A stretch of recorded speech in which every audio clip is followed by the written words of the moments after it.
dapat kami laporkan, Bu Ketua dan anggota Komite 3 DPD RI yang terhormat, bahwa seleksi ASN P3K hasil sementara pada saat ini telah lulus 293.860 guru atau sekitar 58% dari formasi guru ASN P3K yang diajukan oleh Pemda pada tahun 2021 ini. Sebenarnya formasi yang diajukan Pemda ini masih sedikit daripada formasi yang tersedia oleh pemerintah pusat, yang diajukan hanya 506.000, sementara formasi yang disediakan ada 1 juta lebih. Dari hasil yang setelah ada pada saat ini juga terdapat 193.954 guru yang lulus passing grade yang belum mendapat formasi. Ada sekitar 38%.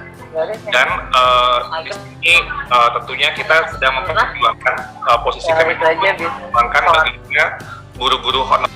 Oke, jadi saya mengulangi kembali, posisi Kemendikbudristek adalah jelas kita memperjuangkan bagaimana guru-guru yang telah lulus passing grade ini akan mendapat formasi tanpa harus ikut tes lagi. Tentunya ini mensyaratkan, dan kami memohon bantuan kepada Komite 3 DPD RI yang terhormat, supaya kepada konstituennya dan Pemda yang terkait untuk mengadvokasikan untuk mengajukan formasi sebesar mungkin, semaksimal mungkin sesuai dengan kebutuhan.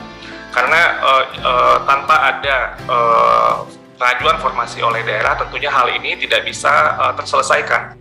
Mohon diingat bahwa jumlah formasi yang tersedia itu 1 juta lebih, sementara jumlah guru honorer sekolah negeri yang tercatat itu 742.000. Artinya jika pemerintah daerah mengajukan formasi yang maksimal 1 juta formasi tersebut, maka besar kemungkinan guru-guru honorer yang sudah, apalagi yang sudah lulus passing grade itu akan mendapatkan formasi, karena jumlah formasinya jauh lebih besar daripada jumlah guru honorer yang ada di sekolah negeri.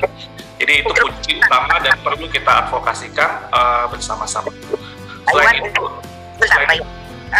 jadi pertama nanti akan saya bahas tentang anggaran. Yang juga sebelum itu perlu juga dilihat ada data yang kemudian kami cermati.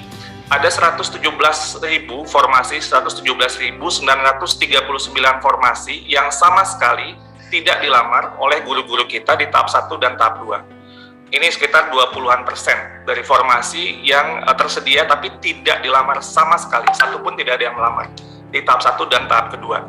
Ketika kami zoom in, ini ternyata formasi-formasi yang ada di daerah-daerah yang sulit.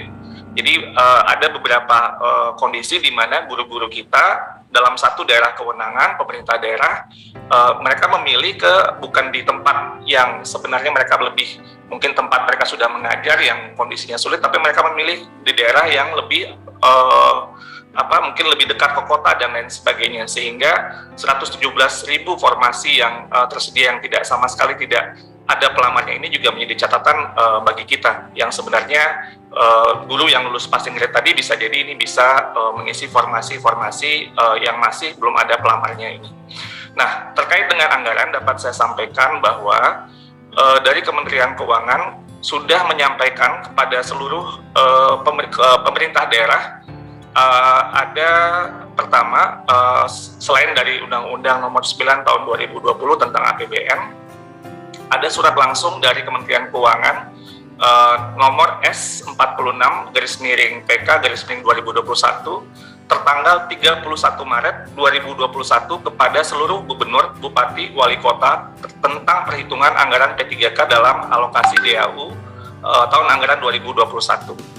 Lalu kemudian dikuatkan juga dengan surat dari Kementerian Dalam Negeri dari Dirjen Bina Keuangan Daerah nomor 910/2506/KUDA tertanggal 7 April 2021 kepada seluruh gubernur, bupati, wali kota tentang penyediaan anggaran belanja gaji dan tunjangan P3K dalam APBD tahun anggaran 2021.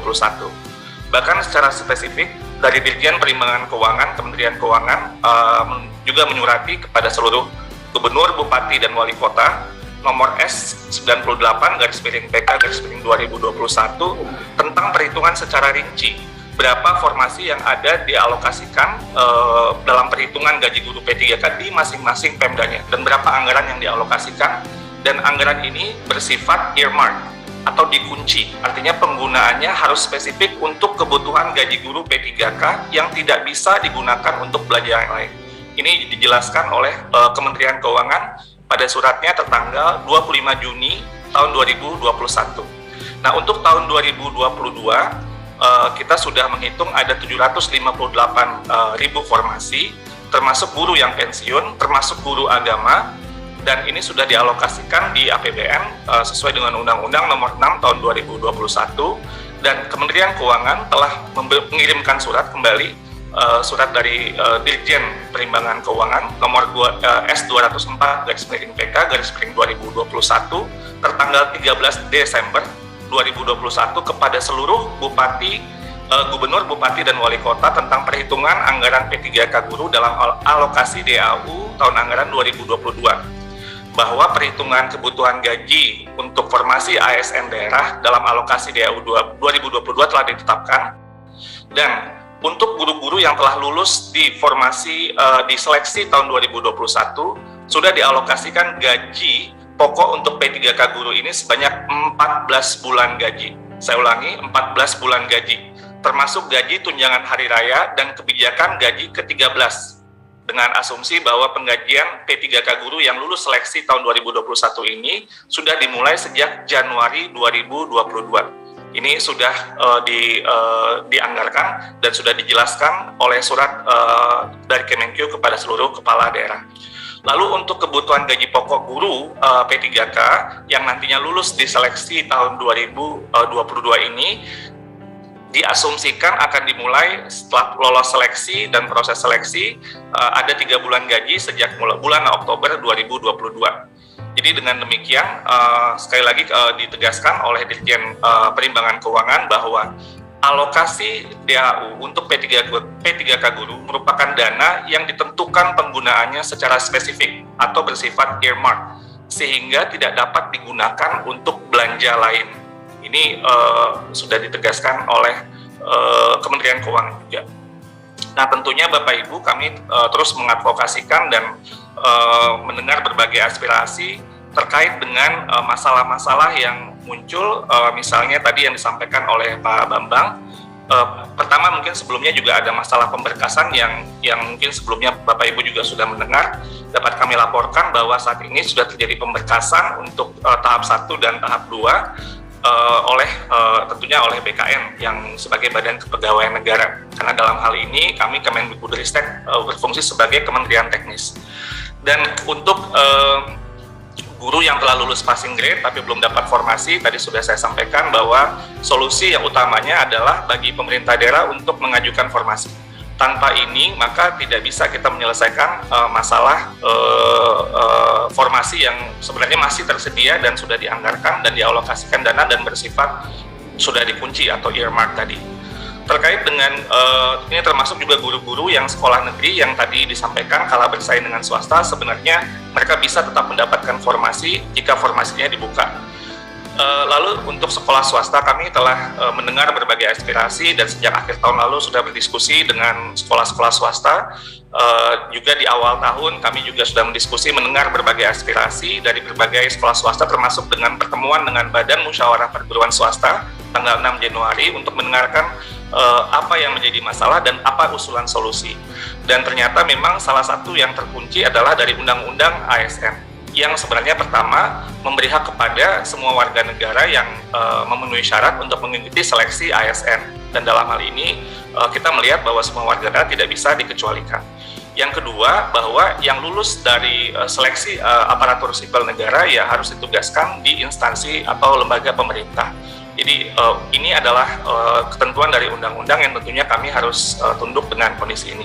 Namun demikian, sekali lagi kami sampaikan bahwa kami terus memperjuangkan, dan saat ini dalam Panselnas kita berdiskusi untuk mekanisme seleksi ASN P3K di tahun 2022 dengan mempertimbangkan semua aspirasi yang ada. Mohon doa dan dukungan juga dari Bapak Ibu sekalian supaya bisa lebih baik di tahun ini. Satu hal juga terkait untuk sekolah swasta yang kami juga mendengar mungkin suara yang tidak jarang terdengar suaranya, tapi sangat penting adalah bukan dari sekolah dan yayasan saja, tapi dari guru-guru swastanya sendiri, yang mereka merasa mereka memiliki hak untuk perjuangkan kondisi kerja yang lebih baik. Tentunya kita tidak ingin guru-guru kita mendapatkan pembayaran atau gaji di bawah upah minimum regional atau UMR, sesuai dengan Undang-Undang Ketenagakerjaan. Kondisi ini yang mungkin menyebabkan guru-guru swasta yang ingin untuk mencoba kesempatan dalam seleksi ASN P3K. Jadi ini juga mungkin suara yang tidak terdengar secara lantang mungkin dalam berbagai liputan, tapi sebenarnya mereka juga memiliki semacam hak untuk juga mendapat kesempatan kondisi kerja lebih baik, apalagi itu jika di bawah kondisi UMR. Terkait dengan passing dan P3K sedang dalam kajian kami juga, jadi terima kasih atas masukannya, dan untuk Akta 4 sudah tidak ada lagi dan ini sudah diganti dengan PPG, dan dalam hal ini PPG dalam jabatan. Lalu sertifikasi guru yang tadi ditanyakan terkait 24 jam, ini merupakan ketentuan dari Undang-Undang Guru dan Dosen terkait dengan beban minimal untuk kerja guru. Saya rasa mungkin itu yang bisa saya sampaikan. Terima kasih. Saya kembalikan kepada Mas Budi. Terima kasih.